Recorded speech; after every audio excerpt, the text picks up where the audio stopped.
nggak salah Pak ya. Iya Pak, setengah satu Pak. So, itu sudah termasuk diskusi Pak. Kalau di jadwal iya Pak. Mungkin berarti nanti diskusinya, kalau saya izin, saya sampaikan juga kepada para peserta, para partisipan yang alhamdulillah sangat banyak, 324 saya lihat, itu boleh di tengah-tengah saya presentasi boleh di chat atau boleh raise hand, sangat dipersilakan, dan mungkin lebih interaktif seperti itu daripada kita kumpulkan di akhir. Mungkin begitu Pak Andri, dan kalaupun dikumpulkan di akhir juga nggak masalah, jadi fleksibel aja. Oke siap Pak, nanti disesuaikan ya Pak. Iya, mau saya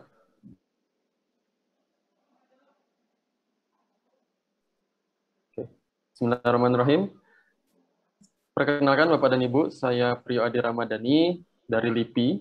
Tepatnya unit kerja kami adalah Pusat Pemanfaatan dan Inovasi Iptek di Cibinong, Bapak Ibu. Tempatnya di Kabupaten Bogor. Kami memang sebagai unit yang bertugas, yang wajib mengidentifikasi paten-paten dan KI-KI lainnya, hak cipta desain industri, PVT, pokoknya semua KI yang ada di LIPI, mulai dari identifikasi awal, kemudian kami dampingi pembuatan patennya, kami analisis kelayakannya, kemudian nanti kami daftarkan, pun sampai nanti terakhirnya bisa sampai komersial dan lisensi, yaitu udah paling topnya untuk sebuah KI, kalau dia sudah dimanfaatkan oleh masyarakat ya, termasuk industri melalui lisensi. Suara saya masih terdengar, Pak Andre? Oh, masih, Pak ya? Siap, siap. Masih Pak, jelas Pak. Saya butuh monitor yang... Oke. Siap. Di sini saya akan membawakan materi tentang patentabilitas, penelusuran, dan penyusunan. Nah, ini kalau boleh saya bilang, ini 3 materi yang kelas berat sebetulnya. Kalau saya boleh bilang kelas berat, karena biasanya satu materinya ini 1,5 jam sendiri ya, sampai 1,5 sampai 2 jam. Tapi ini kita mampatkan menjadi 1,5 jam. Mudah-mudahan sari-sarinya bisa saya sampaikan, saya share kepada Bapak dan Ibu semua. Mohon izin saya tidak bermaksud mengajari kepada Bapak Ibu dosen yang sudah jauh ilmunya. Sini saya sifatnya berbagi. Mudah-mudahan sharing ini banyak manfaatnya bisa diperoleh oleh Bapak dan Ibu sekalian. Saya sedikit perkenalan, mulai bekerja di LIPI tahun 2014, langsung dicemplungin, bahasa senior kami itu dicemplungin harus bisa berenang di bidang KI ini. Jadi gimana caranya biar nggak tenggelam ya, kami harus berlatih sendiri dengan ikut course mulai dari nasional sampai internasional. Kemudian setelah beberapa waktu juga kami dipercaya untuk memberikan sharing-sharing kepada beberapa instansi di luar seperti di universitas, kemudian lembaga litbang, kementerian, juga beberapa perusahaan BUMN. Mudah-mudahan dari pengalaman saya selama ini bisa saya bagikan kepada Bapak dan Ibu sekalian di pagi siang hari ini. Bismillahirrahmanirrahim. Outline-nya hanya saya bagi 4 saja. Pertama mengenai analisis patentabilitas dan ada contoh kasus. Kemudian penelusuran plus contoh kasusnya. Ada penyusunan dokumen paten dan contoh kasusnya pula. Kemudian terakhir rangkuman. Outline-nya ada 4, tapi saya hitung rangkumannya, slide-nya ada 60. Mudah-mudahan cukup waktu kita. Nah, analisis patentabilitas itu sebetulnya wajibnya dilakukan oleh pemeriksa paten di Dirjen KI. Tapi kita sebagai pengusul paten itu bisa melakukan analisis di awal. Jadi kita memprediksi. Sifatnya adalah kita memprediksi invensi kita patentable atau tidak. Tentu saja ini sudah dilakukan oleh UNAN, oleh Sentra KI, terbukti dengan banyaknya paten yang terdaftar plus banyaknya paten yang granted, saya lihat. Nah, itu Masya Allah, karena belum banyak universitas yang bisa seperti itu capaiannya. Jadi kami melakukan analisis di awal sehingga kita bisa pede gitu ya. Oh, paten saya atau invensi saya ini patentable.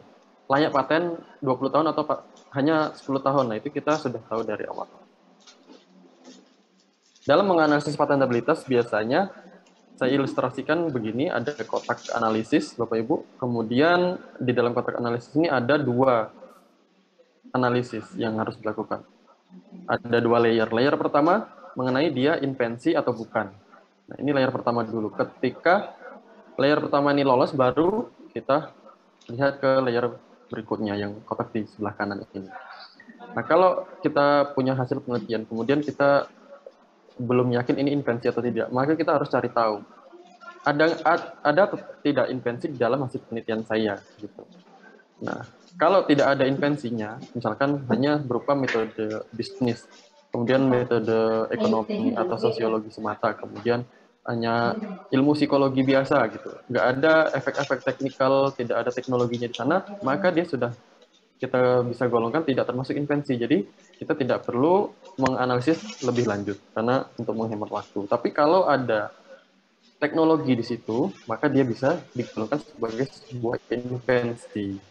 Jadi kata kuncinya adalah teknologi atau teknis, fitur technical. Nah, fitur technical ini akan menghasilkan efek technical, efek teknis. Nah, itulah yang dimaksud invensi. Jadi solusi di bidang teknologi. Di luar teknologi, mohon maaf, belum termasuk sebagai paten. Kemudian jika dia lolos layer 1, maka kita lanjutkan ke layer 2. Nah, tadi kalau layer 1 saja sudah tidak lolos, maka kita X aja, udah nggak usah lanjut. Kemudian pun di layer kedua, apakah paten saya ini, invensi yang akan saya ajukan ini baru, inventif atau dapat diterapkan di industri atau tidak. Nah, 3 syarat ini wajib dipenuhi untuk mendapatkan paten yang perlindungannya selama 20 tahun. Biasanya kami sebut paten biasa. Gitu ya. Nah, Bapak Ibu, baru itu apa? Artinya ketika kita menguji kebaruan, artinya kita melihat perbedaan di hasil penelitian Bapak Ibu hasilkan, bandingkan dengan hasil penelitian atau invensi yang sudah ada sebelumnya, ada perbedaannya enggak? Gitu. Nah, ketika ada perbedaan, maka bisa disebut ada kebaruan. Itu gampangnya seperti itu. Kemudian langkah kedua diuji inventif atau tidak. Nah, inventif ini dilihat dari apakah